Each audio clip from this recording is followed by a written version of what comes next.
बारिश की बूंदें मेरे बालों पर झिलमिला रही थीं और मुझे वह महसूस हो रहा था कि मैं अपनी खूबसूरती का सबसे साफ रूप दिखा रही थी।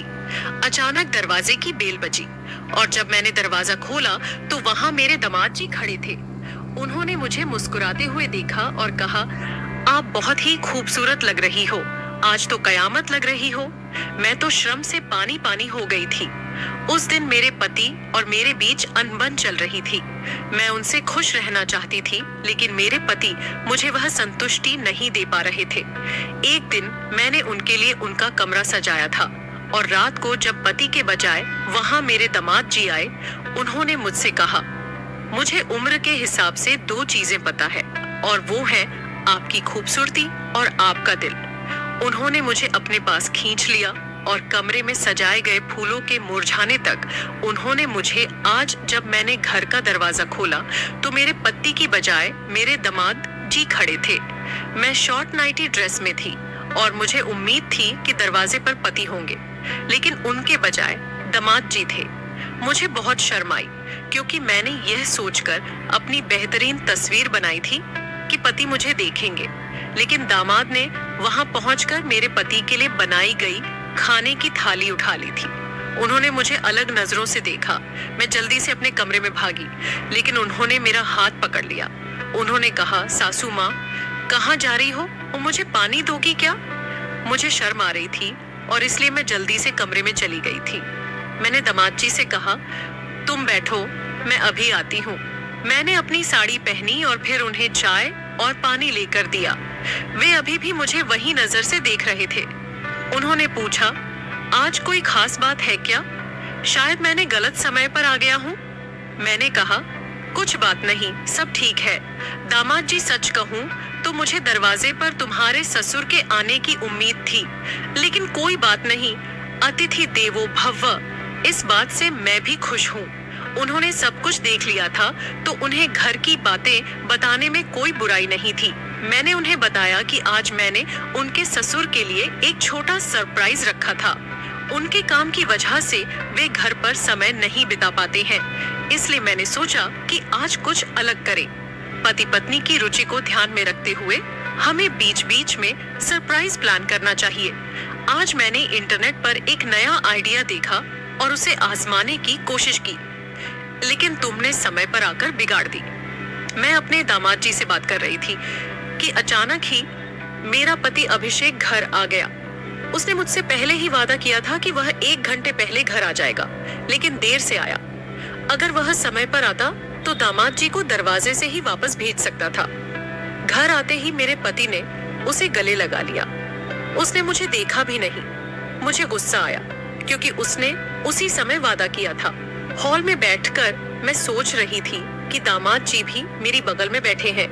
मेरा ध्यान उनकी ओर से हट गया था जब दामाद जी ने मुझे अचानक अपने हाथों में लिया। मैं चौंक गई थी क्योंकि मेरे मन में अभी भी विचारों की गहराई में डूबा हुआ था। दामाद जी के आगमन से मुझे डर लगा था। उन्होंने देखा कि मैं घबरा गई हूँ और पूछा, आप यहाँ अकेली बैठकर क्यों बड़बड़ा रही हो? मैंने उनका हाथ पकड़ा और सीधे अपने कमरे की ओर ले गई। वहां उन्हें मैंने सजाया हुआ बिस्तर दिखाया। दामाद जी ने बिस्तर की तारीफ की। आपने बहुत अच्छी तरह सजाया है। मैंने उसे समझाने की कोशिश की कि मैं उसे क्या दिखाना चाह रही थी, लेकिन मुझे लगा वह मुझे समझ नहीं पा रहे थे। गुस्से में मैं कमरे से बाहर निकल आई और कहा, मैं तुम्हें सिर्फ बिस्तर नहीं दिखा रही थी। दामाद जी बोले, आपके चेहरे से मुझे सब कुछ समझ आ गया है। आपकी पसंद गलत निकली। वे अभिषेक के बारे में बात करते हुए बोले, ससुर जी का भाग्य अच्छा है कि उसे आप जैसी मिली है। दामाद जी ने मेरी सुंदरता की तारीफ की, जिसे सुनकर मेरा गुस्सा धीरे धीरे ठंडा हो गया। मैंने उनके साथ बहुत सारी बातें की और उन्होंने मुझे समझाया कि उनसे अपनी समस्याओं को साझा कर सकती हूँ।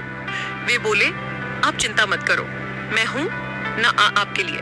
उनकी बात सुनकर मेरा मन हल्का हो गया और मैं अपने कमरे में वापस चली गई। अब मैं अभिषेक की ओर पीठ करके सो गई थी। अभिषेक अगले दिन भी जैसे हर दिन की तरह अपना खाना लेकर काम पर निकल गए। दामाद जी अभी भी घर पर ही थे। उन्होंने बताया कि उन्हें 10 बजे ऑफिस में जाना है। दामाद जी 30 साल के थे, लेकिन उन्हें देखकर कोई भी मान सकता था कि वे बहुत हैंडसम और फिट दिखते थे। वे नहाकर तैयार होकर बाहर आए, लेकिन उन्होंने केवल तौलिया लपेटे हुए थे। उन्हें देखकर मुझे उनकी देखभाल का ध्यान गया। दामाद जी ने सीधे किचन में जाकर अपने व्यवस्थित तरीके से तैयारी शुरू की। मैंने उन्हें देखकर खुद को एक क्षण के लिए बंद कर लिया। उनकी देखभाल को देखते हुए मैं थोड़ी शर्मिंदगी महसूस कर रही थी। कुछ ही देर बाद दामाद जी पूरे कपड़े पहने हुए वापस आए। जब उन्होंने घर लौटने पर मुझसे मुलाकात की, तो मैंने उनसे बरियत की कि मुझे घर के कामों में मदद चाहिए। उनके साथ होने से मुझे अपने घर का माहौल भरा हुआ महसूस हो रहा था। ऐसा लग रहा था कि मेरे आसपास कोई अपना है। उस दिन दामाद जी ने ऑफिस जाने से पहले मुझे एक नया आइडिया दिया। उन्होंने मुझे कैंडल लाइट डिनर के बारे में सुझाव दिया। वे कहने लगे, सासू जी, कल मैंने जल्दी आकर आपका प्लान फैला दिया था। आज रात मैं थोड़ी देर से घर आऊंगा। अगर जरूरत पड़ी तो बाहर से खाना खा लूंगा। आप और ससुर जी अपना समय बिता सकते हो। मैं आप दोनों को डिस्टर्ब नहीं करूंगा। दामाद जी ने मुझे कैंडल लाइट डिनर के रोमांटिक बनाने के तरीके भी सिखाए थे। इसी बीच मैंने अभिषेक को फोन किया, लेकिन उसने मेरा कॉल नहीं उठाया। मैंने उसे टेक्स्ट मैसेज भी भेजा, जिसमें वह बस ओके ही कहकर जवाब दे दिया। शाम को तैयारियां भी की थीं, पर अभिषेक ने दिन भर मुझसे कोई बात नहीं की थी। फिर भी जब उसने जल्दी घर आकर मुझे देखा, मुझे थोड़ा थका हुआ लग रहा था। मैंने उसके साथ डिनर किया, लेकिन बाकी चीजों के लिए मैं उसे फोर्स नहीं कर सकी, क्योंकि वह पहले ही मुझे थका हुआ लग रहा था। और वैसे भी वह मेरा ही पति है। उनसे जबरदस्ती करना या किसी भी चीज की जल्दबाजी करने की कोई जरूरत नहीं थी। उस दिन अभिषेक के साथ समय बिताने का आखिरी दिन नहीं था, इसीलिए उसे थका हुआ देखकर मैंने उसे कुछ नहीं कहा। उसे शांतिपूर्वक कमरे में सोने दिया और उसके सो जाने के बाद मैं किचन साफ कर रही थी, लेकिन मुझे नींद नहीं आ रही थी। किचन का काम करते करते मैं नीला गाउन पहने हुए थी। रात के 10 मामून बज रहे थे। दामाद जी अभी तक घर नहीं आए थे। मुझे उन्हें फोन करने का सोच रही थी, तभी घर का दरवाजा खुला और वे अंदर आ गए। मैंने उन्हें खाने के लिए पूछा, लेकिन उन्होंने कहा कि उन्होंने खाना खाकर आए हैं। थोड़ी देर बाद उन्होंने अपने कमरे में चले गए। उसके बाद मैं भी अपने कमरे में जाकर सो गई। ऐसे ही दिन बीतने लगे। दामाद जी का ऑफिस का समय 10 बजे से शायद 5 बजे तक था। वे सुबह से शाम तक काम में मेरी मदद करते थे। जैसे वे मेरी मदद करते थे, वैसे ही मदद मेरे पति ने कभी नहीं की थी। दामाद जी के साथ मेरी बेटी शादी करके वह बहुत किस्मत वाली थी। इस बात में कोई शक नहीं था, क्योंकि वे हर चीज में परफेक्ट थे। एक दिन रात को मैं हमारे कमरे में अभिषेक के कपड़े देख रही थी। उसके कुछ शर्ट धोने के लिए निकाल रही थी। तभी मुझे उसकी पैंट की जेब से एक मुंबई का टिकट मिला। मैंने उससे पूछा, यह तुम्हारा कौन सा महत्वपूर्ण टिकट है? उसने कहा, हाँ, कुछ दिनों के लिए मुझे मुंबई जाना है। ऑफिस से मुझे यह टिकट मिला है। ऑफिस में पार्टी का आयोजन है और मैं मुंबई जा रहा हूँ। पार्टी की बात सुनकर मुझे लगा कि अभिषेक मुझे भी साथ लेकर जाएंगे। मैंने उससे कहा, अच्छा, पार्टी है तो हमें कब निकलना है? उसने जवाब दिया, हमें यह तुम क्या कह रही हो? मैंने कहा, अभिषेक, पार्टी के लिए तुम मुझे भी साथ ले चलो ना। अभिषेक ने कहा, पार्टी ऑफिस के कर्मचारियों के लिए है, वह परिवार का कोई काम नहीं है, इसलिए मैं तुम्हें नहीं ले जा सकता। सपने देखना बंद करो। मैं ऑफिस के दोस्तों के साथ पार्टी में जाने का निर्णय लिया। इस बारे में बताते हुए अभिषेक ने एक पल में मेरी खुशियों को कम कर दिया था। अगले दिन वह मुंबई जा रहा था और 4 दिनों तक वहां रहेगा। उसने कहा कि पार्टी 3 दिन की है, लेकिन 4 दिनों तक उसके मुंबई के ऑफिस में काम है। जब वह गया, तब मैं अपने दामाद जी के साथ घर पर अकेली थी। उसी समय दामाद जी के ऑफिस में भी पार्टी थी। उन्होंने मुझे अपने साथ अपने ऑफिस की पार्टी में ले जाया। एक और मेरे पति थे, जो मुझे कहीं भी ले जाने के लिए तैयार नहीं थे। दूसरी ओर दामाद जी थे, जो मेरी हर इच्छा को पूरा कर रहे थे और मुझे उनकी पार्टी में बहुत अच्छा महसूस करवा रहे थे। उस पार्टी में वह मुझे अपने साथ इस तरह से घुमा रहे थे जैसे कि मैं उनकी प्रेमिका हूँ। पार्टी के शुरू होने से पहले वहाँ एक अवार्ड फंक्शन भी था, जिसमें दामाद जी को बेस्ट परफॉर्मेंस का अवार्ड मिला था और उन्होंने अवार्ड स्वीकारते हुए भी मुझे अपने साथ स्टेज पर ले गए थे। उस रात पार्टी से घर लौटते समय मैंने उसे पूछा, दामाद जी, तुमने मुझे पार्टी में क्यों लिया था? उसने मुझसे कहा, सासू जी, आप बहुत सोचती हो। पार्टी सिर्फ कर्मचारियों के लिए नहीं होती, हमें अपने परिवार को भी साथ लेना चाहिए। मुझे उसका जवाब समझ में आया। जब मैं अपने कमरे में कपड़े बदल रही थी, मेरे ड्रेस का हुक खुल नहीं रहा था। अभी से भी घर पर नहीं था और मैं किससे मदद मांगूं? यह सोच रही थी कि तभी दामाद जी मेरे कमरे में आकर मेरी मदद करने आए। वह मेरे ड्रेस का हुक खोल दिया और कमरे से चले गए। थोड़ी देर बाद मैं बाहर आई और उससे पूछा, दामाद जी, क्या प्रॉब्लम हुई? उसने मुझे हंसते हुए कहा, एक तो गर्मी बहुत बढ़ गई है सासू जी, और इसी बीच मेरे कमरे का एसी बंद हो गया। अब रात भर मैं एसी के बिना कैसे सोऊंगा? घर में सिर्फ 2 ही एसी थे, एक मेरे कमरे में और एक गेस्ट रूम में। दामाद जी गेस्ट रूम में सोते थे। जब उन्हें पता चला कि मेरे कमरे का एसी खराब हो गया है, तो मुझे उन्हें अपने कमरे में सोने के लिए कहना पड़ा। उस रात दामाद जी मेरे कमरे में मेरे बिस्तर पर सोए थे और अभिषेक की जगह उन्होंने ले ली थी। मुझे रात भर नींद नहीं आई और मैं बहुत असहज महसूस कर रही थी। अगले दिन दामाद जी की छुट्टी थी और घर का राशन भी खत्म हो गया था। मुझे राशन खरीदने बाहर जाना था, लेकिन अभिषेक ने पैसे देकर नहीं गया था। जब मैंने खाना बनाने का सोचा तो राशन में एक चीज थी तो दूसरी खत्म हो गई थी। मेरे पास भी पैसे नहीं बचे थे। मैंने अभिषेक को फोन करना शुरू किया, तभी दामाद जी ने मुझे रोक दिया। उन्होंने कहा, अब मैं भी इस घर का सदस्य हूँ। इस महीने का राशन मैं भर दूंगा। आज दोपहर का खाना हम बाहर ही करेंगे। मैंने उनकी बात मान ली और तैयार होकर कुछ समय बाद हम बाहर जाने लगे। सबसे पहले दामाद जी मुझे एक होटल में खाने के लिए ले गए। खाना खाकर हम मॉल में खरीदारी करने गए। मॉल में जो भी चीज मुझे पसंद आई, दामाद जी ने मुझे दिला दी। राशन के अलावा मैंने अपने लिए बहुत सारी खरीदारी की थी और सारे पैसे दामाद जी ने दिए थे। अभिषेक हमेशा मेरे पीछे चिल्लाता था अगर मैंने राशन के अलावा कुछ भी ज्यादा लिया तो, लेकिन दामाद जी ने एक शब्द भी नहीं कहा। उन्होंने मुझे जो भी चाहिए था वो दिला दिया। उनके व्यवहार से कभी कभी ऐसा लगता था जैसे वह मेरा दिल जीतने की कोशिश कर रहे हों। उस रात मैंने मॉल से खरीदा हुआ नाइट ड्रेस पहना हुआ था। मुझे उस ड्रेस में देखकर दामाद जी मेरी तरफ देखते ही रह गए और कहा, सासू जी, आप तो बहुत सुंदर लग रही हो। उस रात भी वह मेरे साथ मेरे कमरे में सोए थे। आधी रात को अनजाने में मैंने अपनी जगह बदलकर उनसे सटकर सो गई। सुबह जब मेरी आंख खुली तो मैं उनके बहुत करीब थी। मैं तुरंत उठकर दूर हो गई और अपने काम में लग गई। आज भी उन्होंने छुट्टी ली थी। नाश्ता करने के बाद मैं किचन में बर्तन साफ करने लगी। अचानक वह मेरे पीछे आ गए और मेरे पेट में चुटकी काट ली। उनके छूने से मैं हिल गई और संतुलन खो बैठी, जिससे मैं उनके ऊपर गिर गई। किचन में हम दोनों एक दूसरे के बहुत करीब थे और मेरे हाथ का झाग उनके चेहरे पर लग गया था। यह देख मैं हंसने लगी। उन्होंने भी मुझे प्यार भरी नजरों से देखा और हंस पड़े।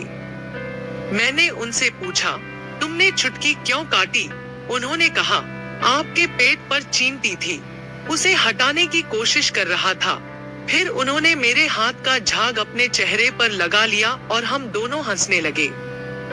धीरे धीरे उन्होंने मुझे पीछे से गले लगा लिया और हमारे बीच की मर्यादा भूलने लगे। कुछ गलत होने से पहले ही हम दोनों दूर हो गए। उस दिन मेरे दिमाग में उनकी यादें छाई रहीं। मुझे महसूस हुआ कि वह मेरी परवाह कर रहे थे, जबकि मेरे पति अक्सर मुझे नजरअंदाज करते थे। वह मेरे पति से बड़े और ज्यादा स्मार्ट थे।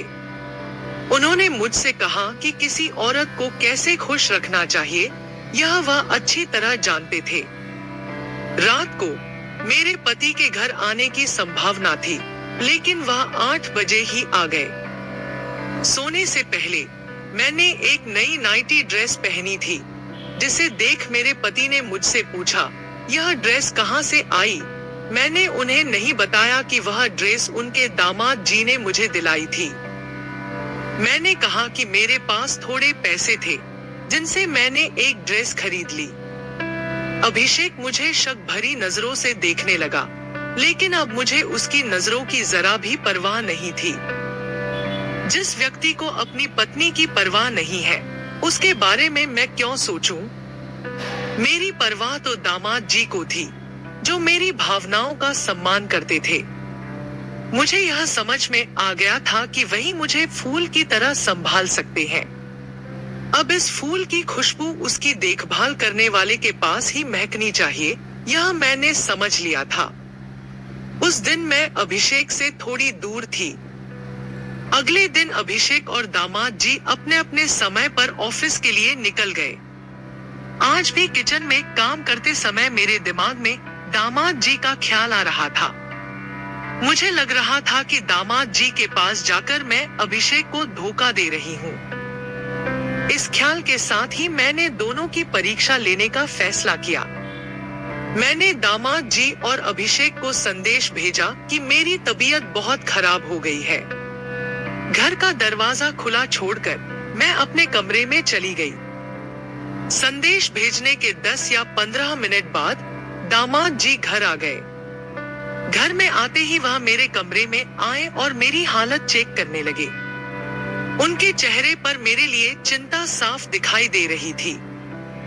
वह मुझे चेक कर रहे थे। तभी मैं हंस पड़ी। मेरा हंसना देखकर दामाद जी बोले, यह मजाक का समय नहीं है। आपकी तबीयत खराब है। यह संदेश पढ़कर मैं कितना घबरा गया था। आपको क्या हुआ है, मुझे ठीक से बताओ। तब मैंने दामाद जी का हाथ पकड़ा और उन्हें अपने पास बिठा लिया। मैंने कहा, मुझे कुछ भी नहीं हुआ है, मैं बिल्कुल ठीक हूँ। मैं तो सिर्फ तुम्हारी और अभिषेक की परवाह का अंतर देख रही थी। आज तुम इस परीक्षा में पास हो गए हो। दामाद जी ने मेरी बात समझ ली थी। धीरे धीरे हम दोनों एक दूसरे के करीब आने लगे। उनकी तपस्या आज समाप्त होने वाली थी। हम दोनों एक दूसरे के इतने करीब थे कि कुछ ही समय में हम अपने प्यार के पलों का आनंद लेने वाले थे। लेकिन तभी अभिषेक कमरे में आ गया। हमें साथ देखकर उसकी आंखें फटी की फटी रह गईं। उसने मेरे पास आकर दामाद जी को मुझसे दूर धकेल दिया और मुझसे कहा, यह सब क्या चल रहा है? तुम अपने दामाद के साथ यह सब कैसे कर सकती हो? तुम्हें एक बार भी मेरा ख्याल नहीं आया? मैंने जवाब दिया, नहीं, मुझे तुम्हारा ख्याल नहीं आया। जब तुम अपनी गायत्री के साथ होते हो, तब क्या तुम्हें एक बार भी अपनी पत्नी का ख्याल आता है? मेरी तबीयत खराब होने का मैसेज भेजने पर भी तुम घर नहीं आए। मुझे पता था कि तुम नहीं आओगे, इसलिए मैंने जानबूझकर तुम्हें मेरा और दामाद जी का एक साथ सेल्फी वाला फोटो भेजा था। मैंने तुम्हें भेजे हुए मैसेज में भी जानबूझकर लिखा था कि मैं उनके साथ रिश्ता बढ़ा रही हूँ। वैसे भी तुम शक करने में एक्सपर्ट हो, लेकिन शक तभी करना चाहिए जब आपका खुद का चरित्र साफ हो। अगर तुम्हें लगता है कि तुम सही हो, तो मेरा और दामाद जी का रिश्ता भी सही है। मुझे इसमें कुछ भी गलत नहीं लगता। कुछ भी बकवास मत करो। कौन सी गायत्री? अभिषेक का नाटक शुरू हो गया था। तब मैंने उसे उसकी और उसकी प्रेमिका की तस्वीरें दिखाई। मुझे उसका सारा सच पहले से ही पता चल गया था, लेकिन मैं उसके प्यार के लिए सब्र कर रही थी और उस घर में रुकी हुई थी। मैंने उससे कहा, अभिषेक, तुम और कितना झूठ बोलोगे? ऑफिस का काम और मीटिंग बताकर उस लड़की को बाहर शहर ले जाकर तुम उसके साथ समय बिताते हो, उस पर कितने पैसे खर्च करते हो। लेकिन पत्नी ने एक चीज मांगी तो उसके लिए खर्च का रोना रोने लगते हो। तुम्हारी सच्चाई जानते हुए भी मैं तुम्हारे घर में रुकी हुई थी। तुम्हें खुश करने के लिए कभी कमरा सजाती तो कभी कैंडल लाइट डिनर का आयोजन करती थी। शायद मुझसे कुछ गलती हुई होगी, तुम्हें जो प्यार चाहिए था वह मैं तुम्हें नहीं दे पा रही थी। मैं खुद को दोषी मानती थी, लेकिन दामाद जी ने समय पर मुझे तुम्हारा सारा सच बता दिया था। अच्छा हुआ, वरना मैं खुद को दोषी मानते हुए डिप्रेशन में चली जाती और अपने साथ कुछ बुरा कर बैठती। उन कठिन परिस्थितियों में दामाद जी ने मुझे संभाला था। हाँ, तुम हमें जिस शक की नजर से देख रहे थे, वह नजर एक बार हटा लो। दामाद जी और मेरे बीच कुछ भी गलत नहीं है। हम सिर्फ तुम्हें सबक सिखाने के लिए यह नाटक कर रहे थे। आज जो तुमने देखा वह भी इसी नाटक का हिस्सा था। अगर तुम मुझे किसी दूसरे आदमी के साथ नहीं देख सकते तो मैं तुम्हें किसी दूसरी लड़की के साथ कैसे देख सकती हूँ। अब अभिषेक मेरे सामने सिर झुकाए खड़ा था। मैंने अपना बैग उठाया और मायके जाने लगी, क्योंकि अब मैं और कुछ सहन नहीं कर सकती थी। एहसास हो गया था और उसने मुझे जाने से रोक लिया। उसने मुझसे माफी मांगी और वादा किया कि आज के बाद वह किसी दूसरी लड़की के पीछे नहीं जाएगा और मेरे साथ वफादार रहेगा। दामाद जी ने मेरी मदद की, इसके लिए मैंने उनका धन्यवाद किया। आज दामाद जी की मदद से मैं अपनी गृहस्थी बचा पाई।